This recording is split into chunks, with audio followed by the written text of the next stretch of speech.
Welcome to the Legends Behind the Craft podcast, where we feature top leaders in the wine and craft beverage industry with your host, Drew Hendricks. Now, let's get started with the show.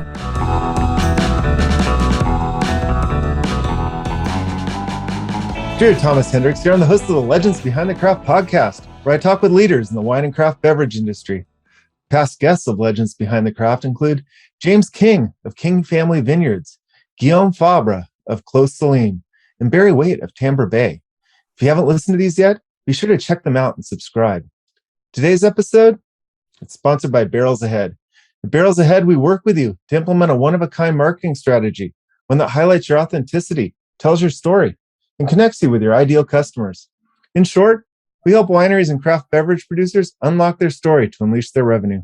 Go to barrelsahead.com today to learn more. Today, I also have Bianca Harmon on the show, who's one of our direct-to-consumer marketing strategists at Barrels Ahead. How's it going, Bianca? Going good, Drew. Thanks for having me again. Excited to talk with you, Matt, today and learn all about the wine industry and teaching and all of the fun things you do. Yeah, absolutely. Yeah, we are super excited. Today's guest is Matt Brain, winemaker for Alpha Omega Winery in Napa Valley. He holds a master's degree in bioscience. He's an accomplished decathlete and he himself hosts a podcast promoting sustainable wine growing. Welcome to the show, Matt. Hey, thanks for having me, Drew. Great to be here. Oh, thanks for being on. So, Matt, tell me, how did you? I always ask this first. How did you get into the wine industry? You know, I went through college not really understanding that wine production was kind of a viable option. I thought it was for people that kind of inherited wineries from their parents. So I got into wine a little bit later. I had a master's degree focusing on microbiology. And when I graduated, my wife and I were just really getting into wine kind of on the consumer side, really just enjoying tasting different wines from different regions. We were in a little tasting group. And, during this time, I guess I kind of realized that this is like the most ultimate biological art you could come up with, where you can interact with it in so many different ways through your palate and the memory response and the close connection that people form with wine. And we just really fell in love. So about 4 years out of college, we actually ditched our careers. We moved out to California, not knowing anyone, and we just started dragging hoses in a cellar. Started our careers again, and kind of built our way from the bottom up. Oh, that's amazing. So you moved out from, you were in Toronto at the time, or? Yeah, that's right. We were in the Toronto area where I grew up. And when we graduated, we just thought that would be kind of an interesting spot to start our careers. It's, it's a real busy kind of thriving location, and it's a wonderful spot. But we knew that California would be the best chance for us to kind of make the break into the industry. So we packed our bags and we went on a road trip. Oh, that's fantastic. I like what you said. Maybe say it again, the ultimate biological artistic expression. Yeah, absolutely. I love plants, and I enjoyed, I really enjoyed microbes. And I as a biologist, looking at horticulture and landscaping and all these beautiful kind of expressions of biological art, it was a kind of a fascination of mine, kind of blowing up slides under the microscope and looking at beautiful colors of, all these different things. So when I started to get into wine, I thought, wow, the plant, the biology here is really doing the work, and is really giving us these beautiful, distinct characteristics of the wine. And really, I discovered that the winemaker's job was just to kind of transform that biological art into a medium that people could really interact with. And so, kind of enjoying wine and learning about wine from that biological perspective was just so enchanting to me. I just absolutely fell in love. Oh, absolutely. And the art part, but there's also I always sometimes think of it as a trainer, and you're an athlete, where you've got these raw materials that really they couldn't run a triathlon if they wanted to. You're kind of helping them get to the point where they can actually compete. Yeah. It really is a blend of the sciences and the arts, and we talk a lot in winemaking about that, the fact that the science and the understanding of the technical side of winemaking and the wine chemistry and the physiology of the plant itself, of the vine, that sets the structure for being able to do the transformation that we do. But when you start to kind of, really get that understanding in your tool bag, you start to rely more heavily on the artistic side to really express that wine and to understand the individuality of the site and maybe some of the sensory components that are unique to that site and kind of how to express them. So yeah, we talk a lot about it's a art, it's a science, and it's a beautiful combination of the two. Yeah, the art, the science, the art and the craft. Where does the where do the two intersect? Well, the two intersect right in the winemaking, but what mistakes do you see a lot of winemakers maybe make where they go err too much on the art side or too much on the craft side? Yeah, we see that a lot, there are a lot of different winemakers out there. And even in Napa Valley, you would think that most of the winemakers here are very technically savvy, but it's not the case. We have a lot of great winemakers here that really just kind of understand the basic fundamentals of the science and then rely very heavily on the artistic side, their palate, their sensory analysis. So we really do see a range, and I feel lucky that I feel fairly confident in both sides of the winemaking, and I think that that's where real beauty happens when the synergy of those two different concepts come together. But I'm glad you brought up the concept of the craft as well, and we look at winemaking in a couple of different ways, and it really is a craft. And a lot of winemakers out there that never really spent a lot of time in the cellar, they don't understand necessarily how important that day-to-day craftsmanship is in terms of shaping that wine and preserving the aromas and flavors that we fought so hard to create in the vineyard. The techniques we use in the cellar, they really do influence flavor and aromatic expression. And the difference between an incredible wine and a good wine can come down to the passion and the attention spent by the people in the cellar. Do they see it as a job where you're just trying to move the liquid from A to B, or do you see it as a craft where you're invested in the outcome and you're doing absolutely everything you can with your hands on the wine to make that wine the best it can be at all times in the process? And those are two very different ways of looking at wine. And I'm glad you mentioned that, because my time in academia, I actually got to spend a lot of time teaching the hands-on winemaking with students, and some of the first real introductions of them interacting with grapes and the processing of that fruit. So the craft is really where a lot of the passion lies, and a lot of the details are, and it's so very, very important, especially in making high-end wine, where the difference between a procedure done correctly, absolutely correctly, and somewhat incorrectly will really translate to the final product. Oh, I absolutely can believe that and see that. And it's a little subjective in wine because you're tasting it.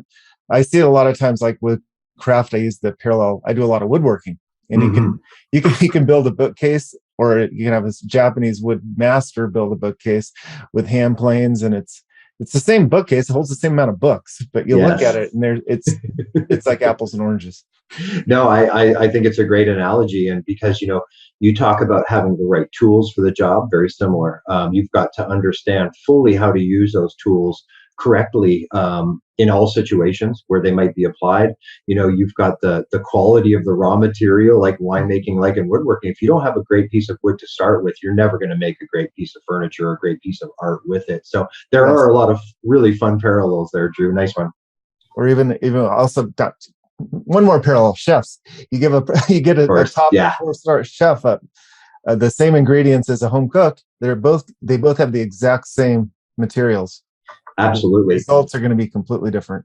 And I really like the analogy of the chef, because it brings in kind of another dimension that I think a lot about in winemaking, and it's that managerial piece. A chef and a winemaker.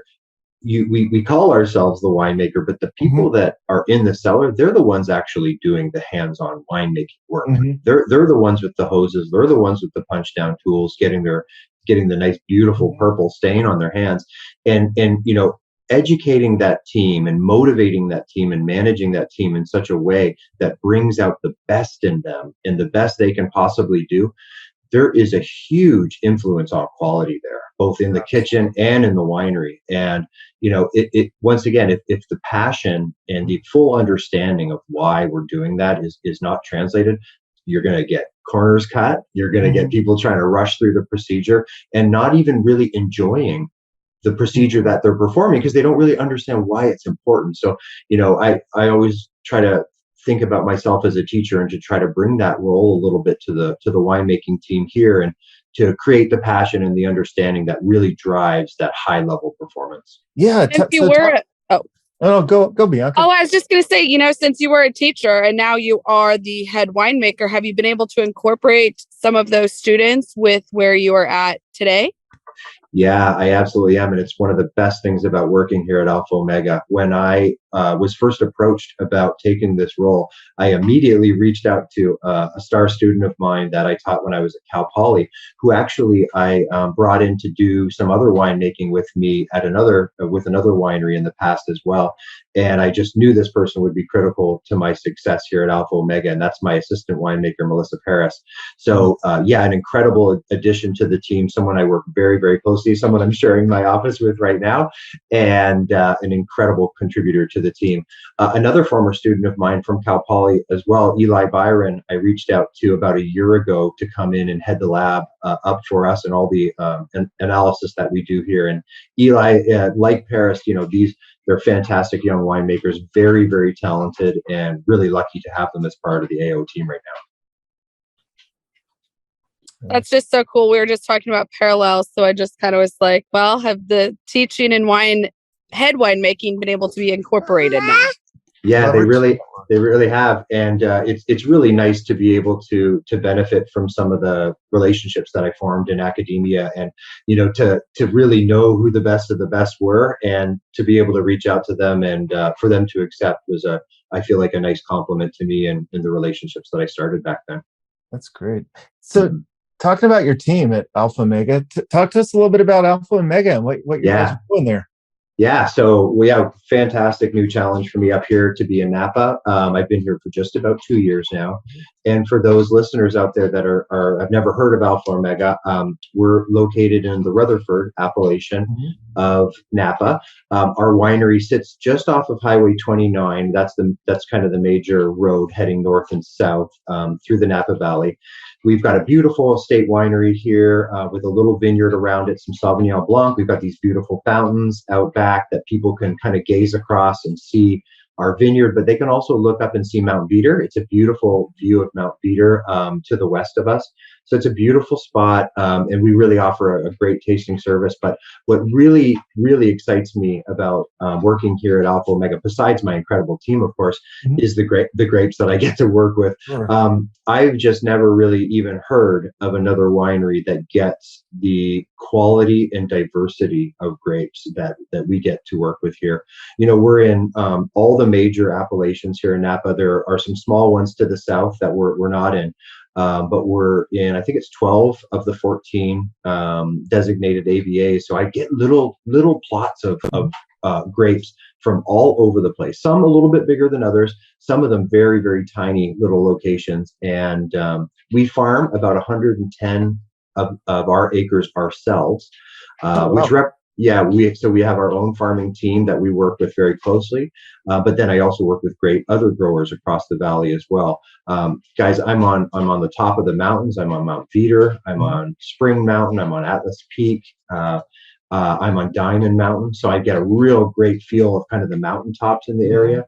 And in terms of the valley floor, we're in Calistoga. We're here in Rutherford. We're in Yountville, Oakville, Oak Knoll. We're all the way down. So, just that diversity of fruit allows me, number one, to get to know the area very well and to really kind of exercise that artistic vision for where, for what the different flavors and aromas are that come from these different areas. For example, for your listeners, up in the warmer spots in Napa, like up in Calistoga, the tannins tend to get very soft and rich and subtle, okay?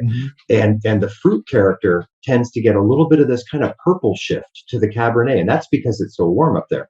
Well, when you go to the mountaintops or down to the south of Napa Valley, where the growing area is a little bit cooler, you tend to have some tannins that have a little bit kind of more of a rustic kind of profile. They're a little bit grabbier. They're a little bit grittier in their youth. And the fruit profile, it tends to be more of a pure red fruit, kind of in that red cherry, cassis kind of vein, not as much of that purple shift. So, these differences of the fruit character and the texture are things that we really treat seriously. And we want to preserve those and present them to our customers so they can say, oh man, I really taste that rugged nature of that mountaintop fruit, and they get a feel for for that terroir. So it really does inspire the artistic side. But what it also does, guys, is it allows us to make these blends that are really, really unique, having this much different starting material. And, some of our blends that we put together are this very purpley rich, very kind of hedonistic style, great for young drinking, soft tannin, more approachable. But some of our wines are much more austere. They're kind of more in that old world vein. The tannins are a little bit rougher. The fruit isn't so explosive. It's more of a complex fruit profile where you've got some fruit, but you've also got some kind of herbs and earth and spice all coming from that fruit, where some of the riper wines we make are very fruit dominated. So, Paris and I here, when we first got here, we realized that it was going to be a lot of fun to kind of take these wines and tease them out in their own individual direction and really make them highlighting some of the sensory attributes that make them fun. So that's something we've really been keyed in on this past couple of years and having a lot of fun with. Yeah, that to have such a broad spectrum of raw materials across the whole valley there, amazing. How do you divide that between your brands, between Tolosa?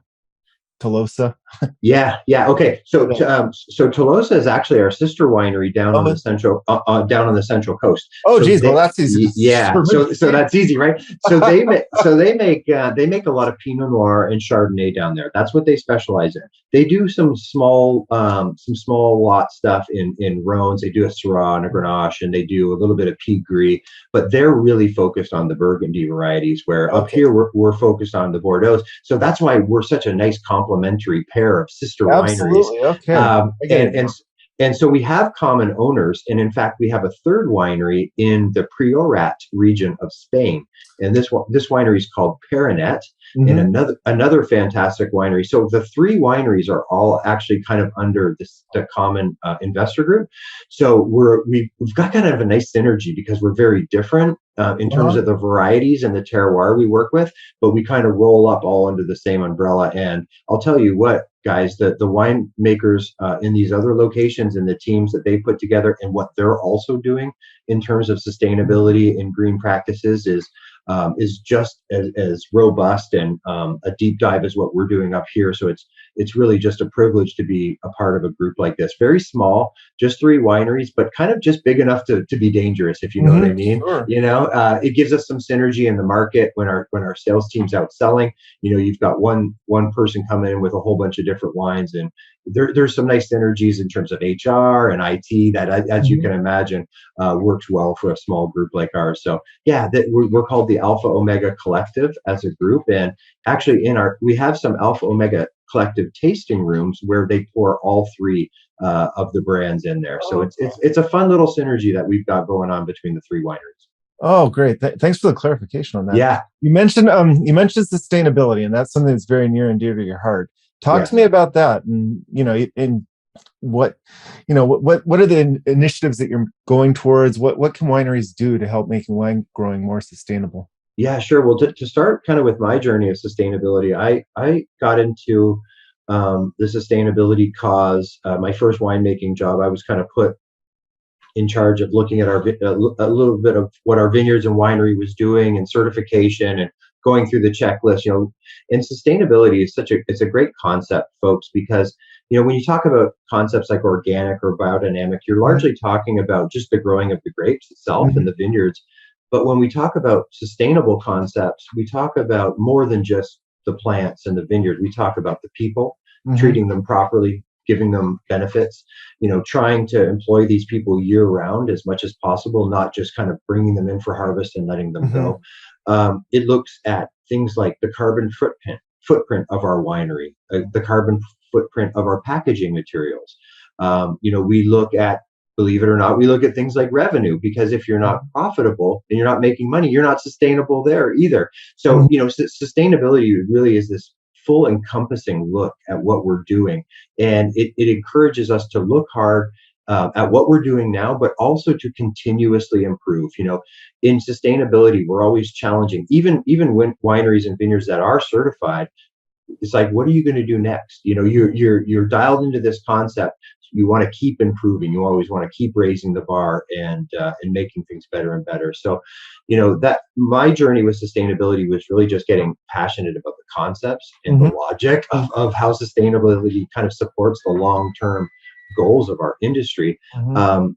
A long time ago, I started working closely with an organization called the Vineyard Team down on the Central Coast, which has a sustainability certification body called SIP, which stands for Sustainability in Practice. And they look hard. Not only do they look hard at wineries and vineyards in terms of certifying them and letting them know, what they could be doing better or what to focus on, but they also provide a lot of resources for the industry in terms of seminars, in terms of newsletters and presentations, to always be kind of pushing those concepts forward and continuously improving. So a couple of years ago, the Vineyard Team approached me to inquire whether I would like to host their podcast, their ongoing podcast. So I took it over a couple of years ago, and during my tenure with the podcast, we actually crested 100 recordings and 100,000 downloads. So nice. total. So we hit some really great milestones in the past couple of years, and it's a fantastic podcast. It focuses on basically all aspects of sustainability, from the vineyard, from soils, from pest control, integrated pest management, through the winery, talking about packaging, talking about wastewater, the proper utilization of water in the winery, literally every topic covered. So if your listeners are interested, the podcast is called Sustainable Wine Growing. And the little symbol is a little owl, and you can find it on all the major platforms. So I encourage you guys to check it out. There's some topics there that are a little drier and very technical, but there are some that are a little bit more consumer focused, and some that are a little less technical. So yeah, check it out. A little bit. Is Alpha Omega have the sustainability award? Are they certified in it? We are. Okay. So the Vineyard Team actually mainly focuses on wineries down in the Central Coast, where I spent most of my career. The sustainability body that we work with up here in Napa is called Napa Green. Yes. And so they share a lot in common. I would say they both have very similar goals and approaches for the auditing for sustainability, the coaching for improvement, but then also that outreach and teaching side as well. They do a great job. We also work closely with a vineyard focused body up here called Fish Friendly Farming, that are really focused on the materials you're using in the vineyards that aren't harming the environment, or especially the waterways in particular. They look very hard at things like erosion control in the vineyard, because over time, developed land can really wash away, and that is not a good thing for both for the vineyard itself, but also for the waterways that topsoil is running down into. So we look at carbon footprints. We look at the materials we're utilizing to control pests out there. We look at erosion control plans, carbon budgets, all that kind of thing with Fish Friendly Farming as well. So two fantastic organizations that we're working with up here in Napa. That's great. Where do you see that important? Was that important to you when you were leaving the teaching to go to a winery that really focused on sustainability? Yeah, absolutely, Bianca. It's but I would say that there's two sides of that, because you go to a winery that's already focused on sustainability and they've got programs in place, which is fantastic. So I can kind of take that on and continue, moving the ball forward. That said, a winery that's not currently focused on sustainability has a lot of low-hanging fruit and a lot of fantastic immediate improvements to be made. So, for me, I don't think that either of those scenarios would be a game changer for an environment that I feel like I could succeed in. But it was really nice to come up here and see that they had things started, and they were already fully certified across the board. So then for me, it was more like, all right, let's look hard at what we're doing and try to find those areas that we can continue to make advancements. And if you don't mind, I'll roll into that, because I'd love to. I was just to ask you, what's your So we're really focused on a couple of things out here, specifically right now, guys. And number one is getting our vineyards fully organic. You know, a while ago, we stopped, well before I came here to Alpha Omega, they stopped using Roundup on the vineyard floors for herbicide control. And all of our weed and cover crop management is done by hand. We mow and we use basically trimmers to take that down. So no chemicals needed there. Another big focus of ours here at the winery is our water use and also our wastewater system. We actually have a really great system here. It's kind of a biodigester where all the winery and tasting room wastewater goes to this biodigester. It's called a live unit, and it's got microbial digestion going on. So we're all constantly looking at the pH and the temperature of the water, making sure that digestion and that fermentation's happening properly. Then that cleaned up water goes to our wastewater pond, which kind of continues to settle and aerate and clean that water up. And then that water actually goes back into the vineyard and landscaping here at Alpha Omega. So it's really great to be in that closed loop, and getting that system, which is starting to age on us a little bit, getting that system really dialed in is a process that we've been focused on and we continue to focus on, because folks, if you don't understand that water is a big focus for us up here in Napa, then you haven't been listening to the news, because the proper and very, very efficient use of water, both in the winery and the vineyard, is on everybody's sites, and we're all trying to work together to make sure that we're really, really focusing on water. Another couple things we've done here over the past year is we've brought in things like Cork Recycling, and working with a Cork Reclamation company that's going to use that and turn it into a product.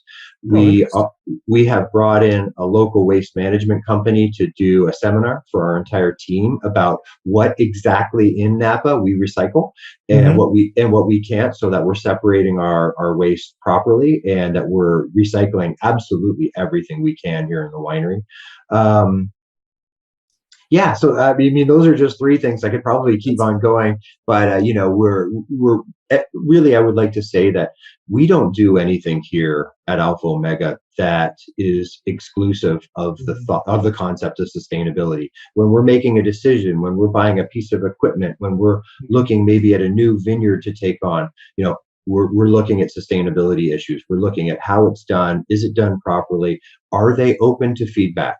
Because, hey, maybe they're not doing things properly in the vineyard, but they're open to some extra expertise and consultation on that side. So, like I said to your question, Bianca, there's so many different scenarios out here in which these concepts can be applied, and really, to make great improvements, it's great to run into people that are doing it right, but then it's also great to run into people that are really waiting and hungry for that new knowledge and kind of looking for that person that can help champion them to the next level on that front.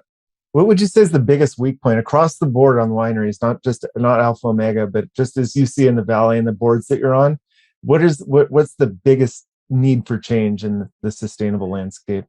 The herbicide is a big one. We're still seeing a lot of the cover, the ground cover in Napa is controlled by herbicides, and that just has to stop. It needs to stop. It needs to stop immediately.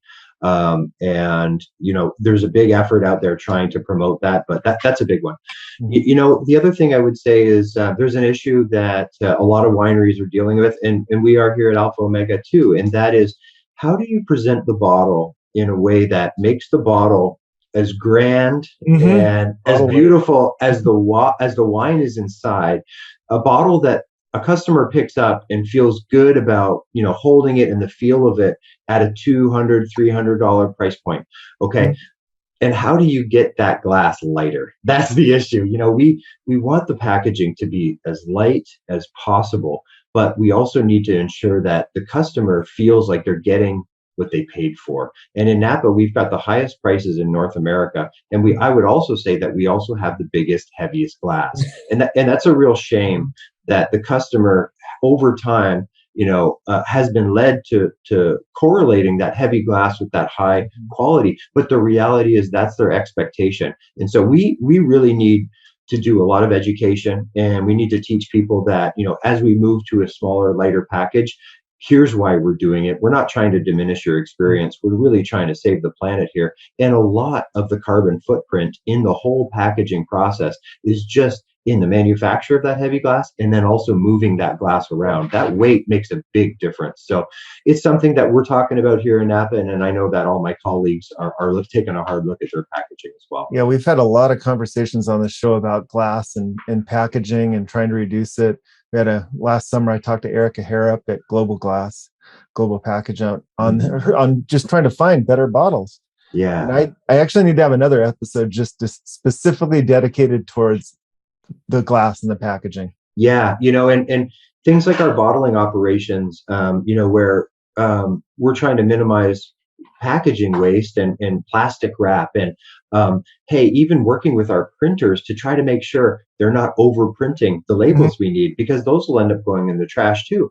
And sometimes these printers are like, well, make sure you hit this number, but if you go to the end of that roll, then that's okay. Well, we're saying, no, don't go to the end of that roll. Hit the number, save my labels, please. And they're like, oh, wow, you guys actually care about that kind of stuff. We're like, yeah, we absolutely do. We don't want anything wasted that's not isn't absolutely necessary. In any kind of food preparation or production or packaging, there's a lot of plastic wrap.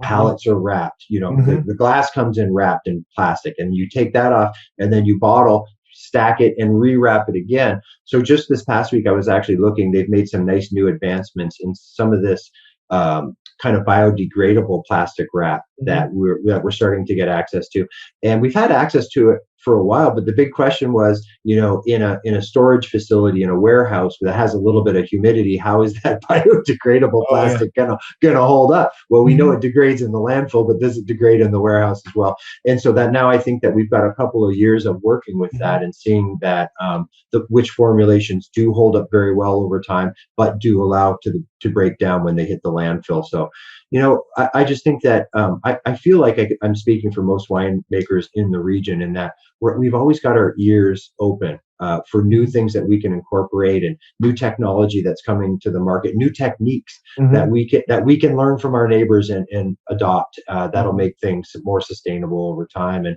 we're keyed in on it. We're focused on it, and I think the passion is there across the valley. Not Central Coast, California. I think our customers are starting to demand it too. There's just so many choices out there in terms of your next wine bottle that, and there's so much access to information, with the internet, that it's easy to go online and say, hey, which of these two wines speaks more to me as a person, and which one's the better consumer choice. And so I just think for all of those reasons, sustainability is here to stay, and it's going to become even more of a passionate focus for all of us. I agree. I get the and I like it, just reducing the number of things that are involved in making the wine. So you trim down your labels, smaller bottles. What are your thoughts on just removing the capsules altogether? Hey, of course, people are doing such wonderful things with their cork printing. It's like, hey, I want to see that cork. And for me, as a maybe a more educated consumer, when I look at a cork, I'm looking at that interface for the wine and the cork, and I'm looking for any kind of seepage.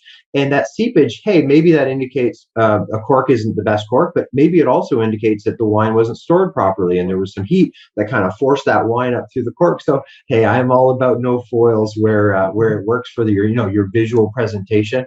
I'm seeing a lot of white wines, a lot of rosés move to no foil, and those are wines where people are like, hey, this is less serious. This is not something that's going to sit in your basement for a decade. These are take them home and open them. And what's the real need for that foil? What real purpose is it serving? So, just the fact that we're looking hard at those things and saying, is that foil necessary? Is the rat's going to chew through the foil? You know what I mean? Is it helping the cork stay moist? Probably not. And even little things, Drew, like the little divot, that what we call the punt on the bottom of the bottle. Do people really serve it that way with their thumb in the punt, reaching across the table? I mean, is that important to people anymore? I don't know. Maybe not. So I think maybe in the restaurant world, it's important. But I mean, from a consumer standpoint at home, no, I'm not pouring my wine like that. Exactly. So hey, if your wine isn't in a restaurant, then maybe that divot is not important to you at all. And there's a carbon footprint involved in making that little divot in the bottom of the glass. So yeah, I just think that it's important for all of us to take a real hard look at the traditions that we've put in place and what people are expecting, and to say, hey, can we convince people not to expect that? You know what I mean? Is this something that we can make the change, or is this something that we're kind of confined by? And I think if we look hard at it and we have a relationship with our customers and kind of open communication where we can explain what we're doing, then I think that we're going to see that our customers are pretty receptive to change when we do it for this reason. I agree. And you talk a lot about trimming back for environmental sustainability. Do we really need it? And there's that flip side you mentioned earlier, which people usually isn't part of the sustainability conversation, which is occupational sustainability, paying a higher living wage, paying more, doing more so that you get more in the long run. Absolutely right. And I love the sustainability looks at that and says, what kind of turnover are you seeing? How does your compensation compare to, say, the salary surveys that are put out? And, are your people able to make a living wage and get by? I think about things like this year. We're seeing an incredible increase in inflation, and what do I need to do in terms of compensating my production team to make up for that over the next year or two? And the reality is, this inflation is going to drive all of our prices up a little bit, and that sure as heck should translate to our hardworking team getting a little bit more money as well. Sure. No, that's very good. So to completely shift the subject back to talk to me about running a podcast. As you probably know, a podcast is an interesting challenge. Number one, you've got to find people that are at least able to talk to the topics that you're interested in, and that whole searching and scheduling thing can be kind of challenging. I actually was really impressed when we were putting this time slot together about my ability to go online and choose my own time slot without 16 emails going back and forth. That doesn't work. What about 1:30? Nope. What about 2:30 the next day? Nope. Got a meeting. So that was a definite take home on that scheduling front. So well done on that, guys. I just think that podcasts are such a fantastic way to get information out to the public. And from my perspective, when we've got cutting edge research or a new product coming to the market, or somebody makes a discovery of a technique that's working, for example, we focused a few times on smoke and smoke taint because that's obviously a huge focus for us up here in Napa, having had fires the past 3 of 5 vintages. This is a real reality now. And thinking about sustainable wine production in California moving forward, we have got to address the fire issues. So, thinking about a topic that is so timely like that, and being able to kind of hear about somebody doing something or address the topic of the backflow of analysis that happened in 2020, where people couldn't get their grapes analyzed because all the labs were backed up for weeks and months.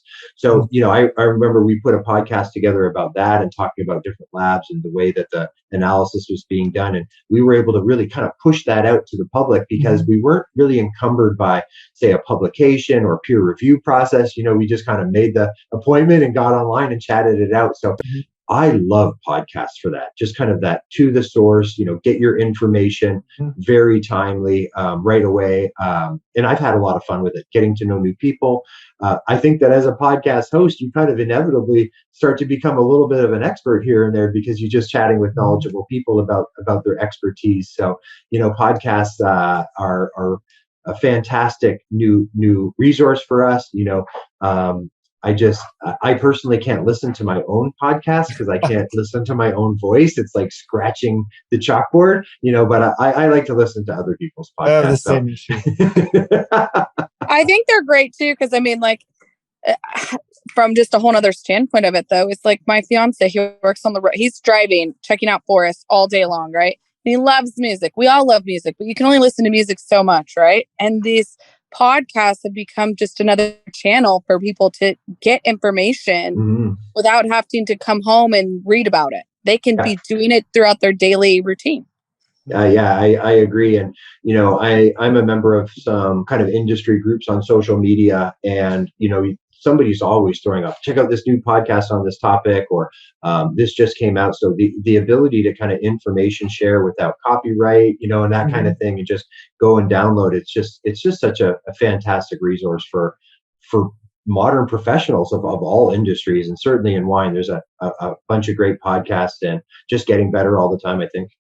You can also drill down as deep as you want. You can get to the most technical podcast, or you can have a nice, just consumer-friendly podcast. And there's something for everybody without the need for overproduction, I guess is what I like. I totally agree. And, in contrast to, say, buying a magazine or a subscription or something, where you would feel guilty about putting that magazine in the trash without reading everything. Hey, if that podcast doesn't speak to you, just press skip. You didn't waste anything there. So yeah, I mean, it just the freedom to, hey, check something out 5 minutes in, it's not really speaking to me, it wasn't exactly what I thought it was, move on, you're done. So we always kind of thought about, the length of podcasts as well. 30, 40 minutes is kind of a really nice sweet spot, because that's a lot of people's commute or their drive out to the vineyard. That's kind of a nice segment, a nice chunk, whereas reading a book, a magazine, it's a much longer time commitment. So I love the accessibility that podcasts bring as well. Oh, for sure. Talking about accessibility and no real segue, wine and health. Yeah. Wine and health, and your accomplished decathlon. And really the part about wine over the last 2-3 years, or 4 years since seltzers, wine has kind of lost its position at the top of the pedestal as being the healthy alcoholic. Yeah. And I really think that that's a shame, because I think that one of the great things about wine are the health aspects and the nutritional aspects, not just from the wine itself, some great antioxidants, some great vitamins and minerals in there, but there truly are some synergies in terms of absorption in the gut with vitamins from food that are taken up better in a slightly alcoholic, more soluble environment. The synergies between some of those tannins and some of the fats, these are things that have impacts on our health, and they're real. And I think that wine has kind of always traditionally been seen as that healthier alternative, healthier alcohol, because of these things. And I think as winemakers, we need to really remember that, because we need to treat the healthiness of our wines as seriously as we treat, the quality and the sensory attributes. It's one thing to just make a wine that tastes good and captures somebody's attention, but to do it in such a way that ensures that the product is as healthful as possible, that's a different challenge. There are things that need to be addressed. There are things that need to be watched. There are products and tools that you cannot use if you're making the healthiest wine possible. So, I think it's a responsibility, really the true, it's an honor to be able to make wine and to be able to take that factor in account. Hey, if you're making a seltzer, you're going to get some fruit concentrate, and hopefully your starting materials are in good shape, but people don't have the control all the way down to the soil like a winemaker has. Even brewers, they're sourcing their hops from over here, maybe the supplier, and their yeast over here, and their malts. They're not growing that barley. They're often not growing those hops, but we are. So we have the ability to control that, totally, that vertical integration, and make sure that at every step of the process, we're doing things as healthy as we can. And, there are some times where we do have to make a compromise and say, hey, this is a vineyard site that we can't do fully organic. We do need to use a little copper or a little sulfur out here to control the mildew. And that makes that's going to be the healthier alternative. People ask me a lot about, do you use yeast or is it native fermentation? The reality is, we like to rely on both of those tools when it's appropriate. Okay. Now, a native inoculation, that's great to be able to use the yeast in the winery and on the fruit to do the work for us. That's fantastic. But I'll tell you, if the fermentation doesn't go smoothly and the yeast starts struggling and you get a stuck fermentation and you've got some bacteria that start working in there, well, that is a much less healthy wine than if you had just inoculated it and got it through cleanly. So, people think about, well, I want a natural wine because it's healthy. Be careful. Sometimes the healthiest wine is wine that you used yeast and had a healthy fermentation, and you didn't make things like ethyl carbamate, which is a carcinogen that is produced by yeast when they're stressed out, or just volatile acidity, vinegar, and nail polish aromas. These are things that happen when you get your hands way off the wines and let them do their own things sometimes. Mm-hmm. Now, so we here at Alpha Omega, and my philosophy is be as hands off as you can to make a healthy product. Mm-hmm. And if we can't be hands off here, in order to get things to a healthy finish, then we're going to intervene and we're going to get that wine dry and make sure that wine is both fantastic tasting for the customer, but also healthy for them. That was well put. Very well put on that. Thanks. Let intervene when you need to, because otherwise it's just like a doctor. You want someone to go out there and exercise and do what they need to be done, but sometimes you just got to intervene for the health of the patient. Absolutely, and along that same analogy, I think a doctor knows that getting sick is part of building up a proper immune system to be resistant against the next sickness, and that is the same with our vines. If we baby them too much, they don't have resistance, and same with our ferments. We don't want to just dump yeast into anything without thinking about it. We want to be very logical and use the tools when they're necessary and when they create a healthier wine, but don't use them if they're not necessary. And I really love the phrase, a great winemaker understands all the tools at hand, but then has the courage not to use them. So that's really high level winemaking, is when you see an opportunity to use something, but then say, hey, you know what? I've seen this before. That's not a tool that we need here to get things done. I'm going to just go ahead and let this be and make that logical choice. That takes a lot of courage too, because it doesn't help you sleep at night. That's for sure. Absolutely. So this has been a great show. I love talking about this. Is there anything I haven't talked to you about or asked you about that you want to get off your chest? Just that I'm really excited for this growing season. We're in a really, coming off of 2020 was just such a heartbreak. We lost so much fruit. We worked through the smoke. It was really hard. It was really hard on us, to come up valley and under the veil of smoke and try to do these short shifts and get everybody out, without too much exposure, and then dealing with the finished wines. Some of them turned out just fantastic, and we're bottling those. But I'm going to tell you guys, the majority of the reds that we made in 20 are not going to make it to bottle. So that's a bit of a heartbreak as well for all our efforts. The great news is that 2021, we had an incredible vintage, and all of those wines that are in barrel and aging right now are fantastic. So a really, really nice comeback. And then this year is looking great. It was a dry year, but the beauty of it is we had rain right at the end of the season last year when the vines still had leaves on them. And then we had early rain this year when the vines had leaves on them. And guys, it's nice to have a really wet winter, but if there's no leaves on the vine, there's no real uptake pressure from the vine to suck that water and nutrients in. That uptake velocity happens when there's leaves on the vine, and it's driving that upward evaporative pressure that pulls things from the roots. So although we had a dry year, we had the rain at the right time. And I think with that in mind, we are looking at a fantastic vintage here. That's so great to hear. I was talking to somebody up in Willamette where it's the opposite's true. They might be losing half their crop this year. Yeah, there's been frost, there's been dry conditions. Europe always gets some hail, so we're certainly not out of the woods yet, but it's feeling like a good start, and that's really all I can focus on this time. You're due for it. So Matt, give us a rundown where people can find you in the podcast. Yeah, sure. So the podcast is called Sustainable Wine Growing. And if you just Google that, that'll pop right up. As I mentioned, the icon's a little owl. So you can find that. And if you're interested in learning more about me or about Alpha Omega, I encourage you to go to the Alpha Omega website, where it talks about some of our special single vineyard wines, what we're doing here. It talks a little bit about our commitment to sustainability. There's a little blurb about me on there and a little bit about my background. There's some good information in there about our vintners, our owners, and it's also a beautiful website. So go check that out as well. Yeah. Well, Matt, thank you so much for joining us today. Oh, Drew, Bianca, it was a great chat. Thanks so much for. Thank you.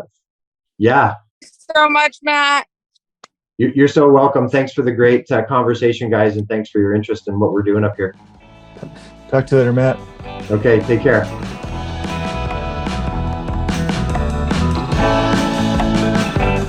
Thanks for listening to the Legends Behind the Craft podcast. We'll see you again next time, and be sure to click subscribe to get future episodes.